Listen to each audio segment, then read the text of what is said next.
أعوذ بالله من الشيطان الرجيم. بسم الله الرحمن الرحيم. قل من يرزقكم من السماء والأرض أمن يملك السمع والأبصار ومن يخرج الحي من الميت ويخرج الميت من الحي ومن يدبر الأمر فسيقولون الله فقل أفلا تتقون فذلكم الله ربكم الحق فماذا بعد الحق إلا الضلال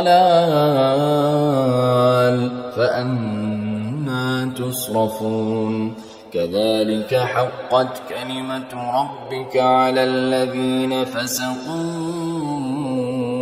أنهم لا يؤمنون